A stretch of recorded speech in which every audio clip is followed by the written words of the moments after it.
technology which is causing all of this to happen. Another very interesting fact is 64% of us as Indians, we actually, if we are consuming any service, doesn't matter if it is for house services or banking services or financial services, 64% of us are transacting that business online today. Right? And that's very interesting. This is up from a very, very small percentage 10 years ago to about 64% today. Right, so I think there is plenty of proof, and this is not just as consumers. Another area which is of very, very big interest to us as Indians is security. There are terrorist threats which are happening on a daily basis. We just heard about the attack a few weeks ago in Delhi on an Israeli family, and those things are of back of the mind recall for us. And so the government is also moving to digitalization in a very, very big fashion to enable security of consumers in the country. So there are digital cameras coming up, there's digital recording going on, intrusion detection, face detection. There's a ton of digitalization technology which is coming in to figure out how to make the country more secure as well. So that's kind of another dimension of security.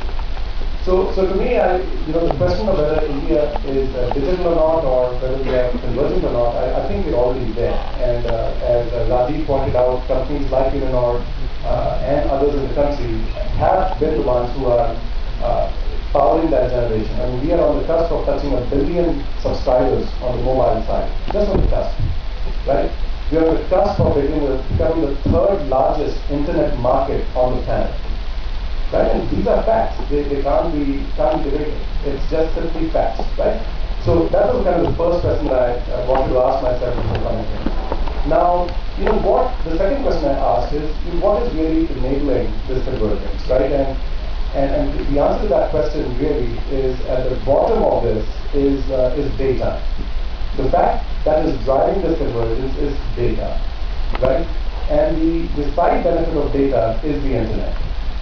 Now, whether it is TV, or whether it is phone calls, or whether it is anything, at the end of the day, the drive towards convergence is being driven by data onto the internet, right? How many of us thought that we would be watching movies on a mobile screen, or we would be taking phone calls on our TV, or that we'd be using the TV to browse the internet, right? That convergence is there already today. You don't have to think or dream about it, it's already happening. And the underlying premise for driving that convergence is data and internet. And this is already there. So from a technology perspective, the technology exists.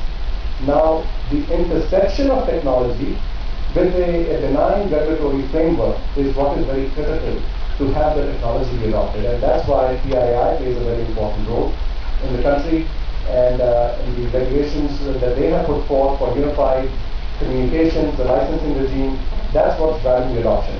I do have a little bit of a view that even if the regulatory framework was not there, you cannot suppress the growth of things which are very beneficial. But the presence of the regulatory framework just accelerates the adoption, and that's what's happened in India. The reason we are touching 1 billion subscribers is because of that, the unified regime in the country.